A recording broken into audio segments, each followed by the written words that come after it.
Okay, let's get into Premier Smith's announcement yesterday. She basically made a list of demands to the feds, Oh, it's just one the of best. which is fair treatment with equalization. And Hmm. she lays out how bad their bad policies have been for Alberta. And then she has to talk about separatism and sovereignty. And she said, anyways, we'll get to what she said about that. But basically, she says, these people do not treat the separatists, even though she says she isn't one, like they are bad Albertans or disloyal, uh, Hmm. because they are loyal Albertans. But also, she says to don't treat the other side the other way if they feel through some sort of misplaced nostalgia, and that's my words, not hers, that there's still something in this country worth fighting for. They are not disloyal Albertans either, and to not allow outside forces to sow division amongst us. So, anyways, let's talk about the Liberals scaring away global investments from the West. For the last 10 years, successive Liberal governments in Ottawa, supported by their new Democrat allies, have unleashed a tidal wave of laws, policies, and political attacks aimed directly at Alberta's free economy, and in effect, against the future and livelihoods of our people. They have blocked new pipelines with C-69, canceled multiple oil and gas projects, and banned the very tanker ships needed to carry those resources to new markets. They have stacked an oil and gas production cap on top of a crippling industrial carbon tax, making new energy and agricultural projects economically impossible to pursue without massive subsidies from governments, which Ottawa has failed to provide and which our taxpayers cannot afford.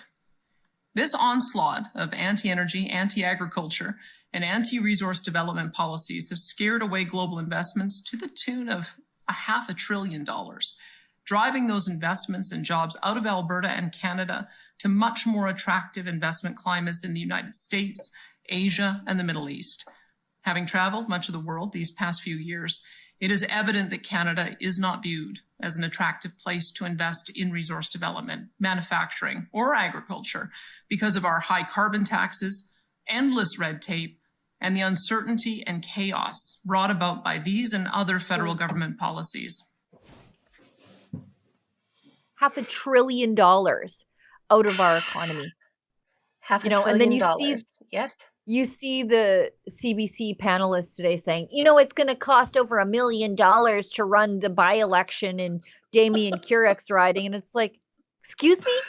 We You vaporized guys, $500 billion and it cost $10,000 for Alberta's premier to go to Mar-a-Lago. And it's like, yeah, that's why we only have a 10% tariff. So I feel you, like that was a good return on investment. Thank you very yeah. much. All of a sudden they become fiscal conservatives, real penny pinchers when Oh, it no, comes no. to They just, Danielle Smith. yeah, let's not forget that the CBC just got an infusion of $150 million just to keep the lights on, and now Yeah. and now they're pointing out every $10,000 ding to the taxpayer. I mean, the duplicity that is happening at the CBC, the disconnect that's happening at the CBC is just unreal. It's just unreal. But I think that again, Danielle Smith knocked it out of the park, just being so temperate. And like whoever her speechwriter is, like give them a raise. Like, can we borrow that? They're going to teach this communication strategy in political science courses, I think, Well, from yesterday. it's absolutely brilliant, and I think that that's one thing that the government of Saskatchewan is not doing as good a job on. Is they're not coming out on side and giving the people of Saskatchewan a voice the way Alberta is. They're not advocating on behalf of Saskatchewan the way that Danielle Smith is, and I wish that they would take a cue from what is happening in Alberta and do it the exact same for Saskatchewan. We need to hear these messages too. Everything that Alberta and Danielle Smith said in that piece is also true for Saskatchewan. This is a federal government that is bent on destroying the West, bent on destroying our economic drivers and our way of life. And I really wish that Premier Scott Moe and the government of Saskatchewan would be noisier about this instead of letting our gross opposition drive the narrative the way that they have been. Next clip, Alberta will be taking steps to protect itself from the federal government. It's crazy to hear a province basically have to issue a restraining order against the feds. That's exactly what it is. Yeah. Yep. We have fought these attacks from Ottawa furiously and have won some important battles, but the lost opportunities, jobs, and futures of so many Albertans are costly and demoralizing, as are the growing number of Eastern politicians who choose to openly demonize and target Alberta for political gain. That is why a large majority of Albertans are so deeply frustrated with the results of last week's federal election. It's not that our preferred candidate and party lost. That happens in a democracy. It's that the same Liberal government with almost all the same ministers responsible for our nation's inflation, housing, crime, and budget crisis, and that oversaw the attack on our provincial economy for the past 10 years, have been returned to power. Now, as we all know, one thing has changed. We have a new Prime Minister. And I will say that in my first conversation with him since the election, he had some promising things to say about changing the direction of his government's anti-resource policies. However, Albertans are more of a actions speak louder than words kind of people. So while I will in good faith work with Prime Minister Mark Carney on unwinding the mountain of destructive legislation and policies that have ravaged our provincial and national economies this past decade, until I see tangible proof of real change, Alberta will be taking steps to better protect ourselves from Ottawa. Okay. Yeah, I mean, that's about it. I mean, for anybody who's saying that this is just Albertans having a tantrum because their guy didn't win, that's not even close what this is about. This is about, and she's doing her best to try to make the rest of the country understand what it's like to be in Alberta when we just want to be allowed to work and do what's best. And you have the overreach of the feds telling us, no, you just cannot. No, we know better than you. You must follow the science. You must believe what we believe. You have to be committed to our crazy green net zero sustainability goals. And when those crazy green net zero sustainability goals are in direct conflict with the industries that make us all the money, that give us our quality of life here. What she's trying to do is communicate in a really, I think, beautiful way that the frustration that Albertans and more largely Western Canadians are feeling is that people in the East knew the damage that you're doing to us in the West, and you reelected them anyway. So this is the natural consequence of that election result. I mean, you can't hold us in contempt for wanting better for our own selves after the decade of decimation that we've suffered through under the hands of the federal government. So it's beautifully put, I think. She's not done. She said, we aren't asking for special treatment or even handouts from the feds. We just want to be free. Mm. That's the Alberta mentality, the Western mentality right there. Yeah. Albertans have always been loyal, proud, and generous Canadians. We love Canada. We have fought wars and died defending Canada. We've opened our doors wide for millions of our fellow Canadians searching for opportunity, many of whom stay and become Albertan, and many who return home to their native province. All have been welcomed with open arms. We don't ask for special treatment or handouts. We just want to be free to develop and export that incredible wealth of resources we have for the benefit of our families and future generations. Free to pursue opportunities with the ideals of entrepreneurship, hard work, and innovation that have become synonymous with the name of our province. Freedom to choose how best to provide healthcare, education, and other needed social services to our people, even if it's done differently than what Ottawa has in mind. Strong and free is more than just our provincial motto. It represents who we are and how we want to live as a people. And that is why Albertans are so frustrated with the direction of our country. All we want is a little bit of freedom to decide for ourselves what's best. We're tired of having the elites from the East declare from on high what they think we need to succeed. Well, that's perfectly put, Danielle Smith. Well done. We are different than the rest of this country. Unique Allow culture, us to, without question. distinct society. Allow us to be different. We're not asking for special treatment. We're asking for you to get out of the way. That's it. We'll decide for ourselves.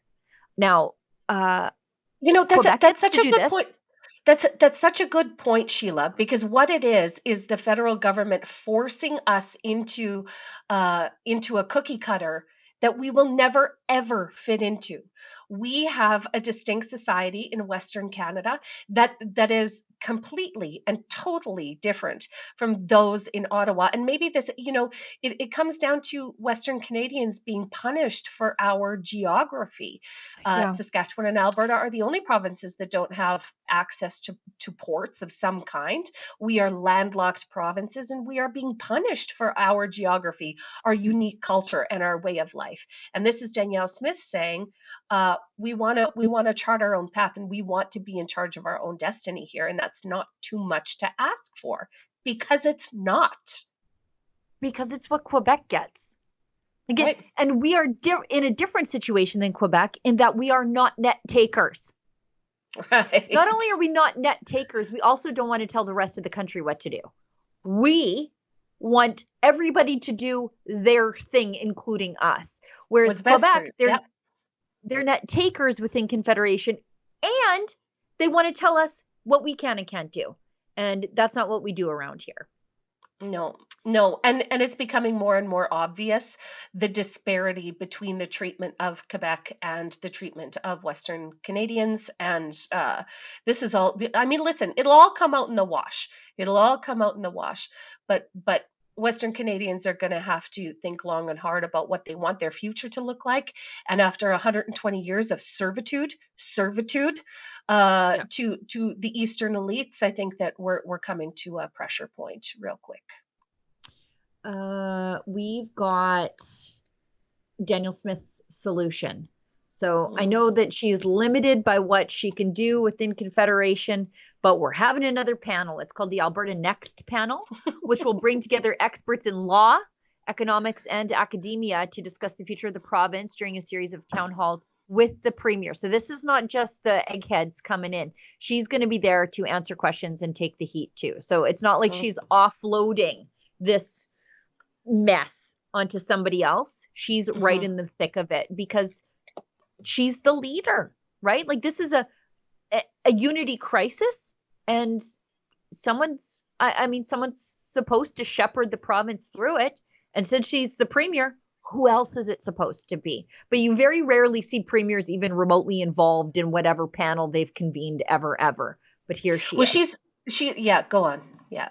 Let's face it, Canada's economy isn't heading in the right direction. Inflation's eating away your savings, and government debt is out of control. No politician is going to fix that overnight. With Guildhall Wealth, you can hold real physical gold and silver inside your RRSP. It's a time-tested way to protect your retirement and take back control of your wealth. Call 1-877-8-SILVER or visit guildhallwealth.com/rebel to request your free investor kit. And hey, make sure to mention Rebel News. Our government will appoint, and I will chair, the Alberta Next panel. This panel will be composed of some of our best and brightest judicial, academic, and economic minds to join with me in a series of in-person and online town halls to discuss Alberta's future in Canada, and specifically, what next steps we can take as a province to better protect Alberta from any current or future hostile policies of the federal government. Details of the membership and scope of that panel will be released in the coming weeks. After the work of the panel is finished, it is likely we will place some of the more popular ideas discussed with the panel to a provincial referendum so that all Albertans can vote on them sometime in 2026. To be clear from the outset, our government will not be putting a vote on separation from Canada on the referendum ballot. However, if there is a successful citizen-led referendum petition that is able to gather the requisite number of signatures requesting such a question to be put on a referendum, our government will respect the democratic process and include that question on the 2026 provincial referendum ballot as well.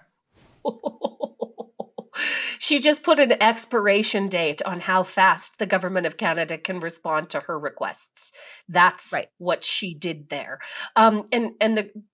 What Danielle Smith possibly does better than any premier since Ralph Klein is actively listen to the people she governs. So when she's chairing this panel, she is going to be actively listening to the people of Alberta. She is going to be hearing their concerns. She is going to be distilling what they say and taking notes. And I wish Scott Moe in Saskatchewan would actively listen to the people of Saskatchewan more.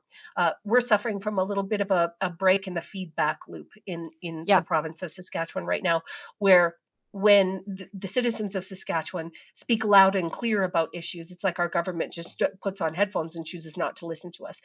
This is a masterclass in how to deal with the population in your province, and nobody does it better than Danielle Smith. And she's doing a really excellent job at threading the needle. So, people at home, do you really think a federalist premier who is part of a party that is a federalist party, even though they're provincial, they are not like the Bloc, they are not like the PQ, which are explicitly separatist parties. Do you really expect her to put separatism on the ballot? It's up to you, people at home, to do that. And she said that repeatedly. It's up to you. And if that is what you want to do, she is going to honor those wishes. She's saying we're not going to run 2 referendums if we don't have to. We'll put your issue on our ballot too, so that everybody can vote on what they need in 2026. And for people who are saying she's not going to let us vote this year, it's already May. You don't have time. You don't have time. And you need an education campaign. The worst thing that could possibly happen for Western Canadians, and this is where I caution us to be real careful about this, is putting it to a ballot too early and losing. Because if we put it to a referendum and lose the referendum, then we take away any negotiation that we could, or ups in the negotiation with the government of Canada. Where we're at right now is threatening to leave, and that's enough. That should be enough to put the fear of God in the eastern elites in Ottawa. But the worst thing that we could do in Alberta or in Saskatchewan is to rush through this and lose. You must get all of your ducks in a row. You must have all of your people ready to go. We must be united in this. And right now it feels a little bit unorganized and a little bit nebulous. But I agree. 2026, I mean, that gives a year for the people of Alberta to get their ducks in a row. And I would argue the same thing should happen in Saskatchewan. Approach this very methodically.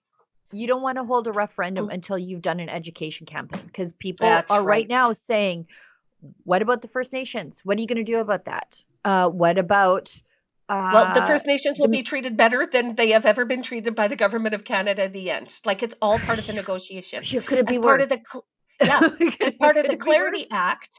As part of the Clarity Act, First Nations must negotiate. So no part, if a referendum is called on separation, no party may bow out of the negotiations. Not the federal government, not the provincial government, not First Nations. All must negotiate. None of them can bow out. And there is an opportunity here for First Nations of Western Canada to strike so much better of a deal. They would be treated better than the federal government has ever treated them, ever. I mean, we have to have these conversations. But that's the thing. That's part of an education campaign, because people are going to say, what are you going to do about the RCMP? And what are you going to do about the military? And what are you going to do about the pension? And what are you going to do about the debt? I don't know. That's Toronto's debt. That's got nothing to do with me. What are you going to do about the First Nations? So people are going to come with actual reasonable concerns. And the go side has to be able to answer those. And you need to make sure that all the objections, if you are on the go side, are answerable reasonably. And I think if you rush, this is my advice, if you rush to this, you will end this for a generation. Yeah, without question, like with a great deal of prudence in this moment and careful consideration. But then, on the other hand, if Western Canadians weren't paying GST, if we weren't paying carbon tax, if we weren't paying federal income tax, if we weren't paying the multitudes of taxes that we pay to Ontario, we would be in such a strong economic position to be able to provide the people of Western Canada with the services that the federal government should be and only provide to Quebec and certain areas of Ontario. So all of these things are very, very exciting. But yes, this is not something a referendum should not be rushed into. Should not. Right. A 1-year timeline, perfect. That gives everybody a chance to get all of their questions answered and asked.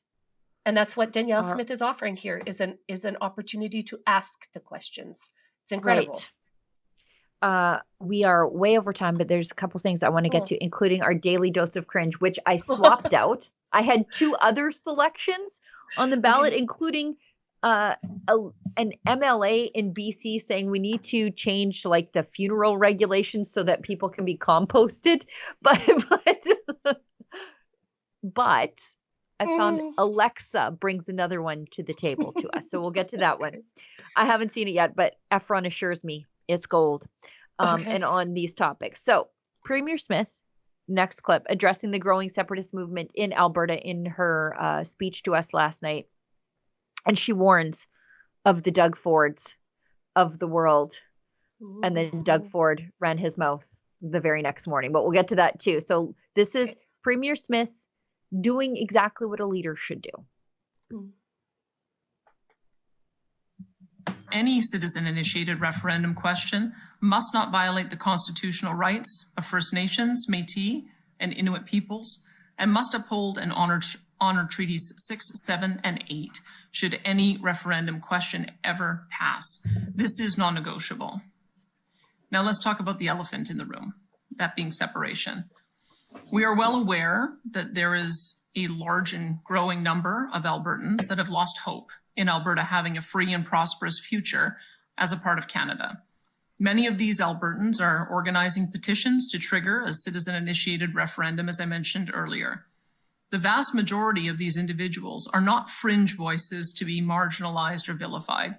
They are loyal Albertans. They are quite literally our friends and neighbors who've just had enough of having their livelihoods and prosperity attacked by a hostile federal government. They're frustrated, and they have every reason to be. None of us knows what the future holds should Ottawa, for whatever reason, continue to attack our province, as they have done over the last decade.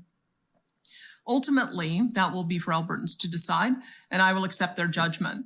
But I am going to do everything within my power to negotiate a fair deal for Alberta with the new Prime Minister. And while doing so, our government will work with Albertans on various initiatives to better protect Alberta's provincial sovereignty and economy from Ottawa should those negotiations fail and the economic attacks continue. Alberta didn't start this fight, but rest assured we will finish it and come out of it stronger and more prosperous than ever. In closing, I want Albertans to know how important it will be in the coming months for our province to be steadfast, unified, and to refrain from heeding the voices of those seeking to divide Albertans against one another. There will be many outside and even inside this province who will try and sow fear and anger among us. They will seek to divide us into different camps for the purposes of marginalizing and vilifying one another based on differing opinions, effectively pitting neighbor against neighbor and Albertan against Albertan. This is not the Alberta way. It's not who we are, and it's not who I am. There are thousands of Albertans who are so frustrated with the last 10 years of Ottawa's attacks on their friends' and families' livelihoods that they feel Alberta would be stronger and more prosperous as an independent nation. That is an understandable and justifiable feeling to have, even if we disagree on what to do about it. These Albertans are not traitors, nor should they ever be treated as such. They just love their province and family and want a better future than the one Ottawa is offering them right now. There are also thousands of Albertans that are so attached and loyal to their identity as Canadians that there is nothing Ottawa has done to our province that would justify Alberta leaving Canada. It's not that they think everything is perfect or that we've been treated fairly. They just believe being part of Canada, despite those problems, has much more value than leaving. These individuals are also loyal Albertans and should never be accused of being anything less. And then there are hundreds of thousands of Albertans that probably feel a lot like I do, that are deeply frustrated with the way our province has been mistreated and damaged by successive federal Liberal governments, and are not willing to tolerate the status quo any longer. But these Albertans still believe there is a viable path to a strong, free, and sovereign Alberta empowered to succeed and prosper within a united Canada. A Canada where the federal government actually honors the Constitution, upholds provincial rights, and empowers provinces to pursue their unique potentials as their people so choose. Regardless of what each of us believes about this issue or what path we think is best, we as Albertans must be able to respectfully debate and discuss these issues with our friends, family members, and neighbors. I know that if we do that, in the end, our province will find the best solution for this immense challenge we face and come out of it stronger and more free than ever. I'll always put my faith in Albertans to find the right path. I trust you. May our beautiful Alberta always remain forever strong and free. Well, I got goosebumps all over. I've got tears in my eyes. She couldn't have said that any better if she tried to point out that there's a certain segment of Albertans who are understandably and justifiably done with what's happened in Canada, to point out that there is a great number of Albertans who first identify as Canadian and then Albertan, to say that there are people who are going to be all over the spectrum, but that we must be good neighbors and to talk it out, to decide what's best for Alberta.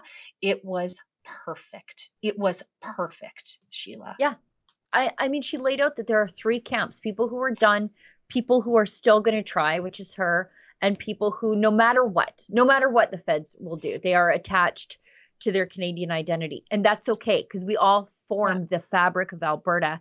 And she was right to point out that there will be people from outside who are trying to sow division amongst us. Yes. And to paint some of us as extremists. And that goes both ways. Jason Kenney. Jason Kenney. Yeah. Doug Ford. Exactly. That. Yeah. And that exactly was a shot at Jason Kenney, who's basically saying those people are fringe radicals. She is saying they're not fringe radicals. In fact, they were probably members of Jason Kenney's base when he got elected first to premier. And how dare you crap all over them? And also, that is a masterclass in communications that we never heard from Prime Minister Justin Trudeau. She called for unity over division, to not marginalize people who share different opinions, to encourage civil discourse amongst us to get through our shared problems. Mm-hmm. You can tell she's trying to be a premier for all of us instead of just some of us. It's unlike incredible. The Liberal government. Yeah. It's incredible. While at the same time putting an expiration date on how far her how much leash she's willing to give the federal government. What she's giving the federal government is a set of demands and requests from the people of Alberta, and literally telling them, if you don't show up in this moment, you better expect some hard feedback and some hard decisions from the people of Alberta. And that's exactly what she should have done.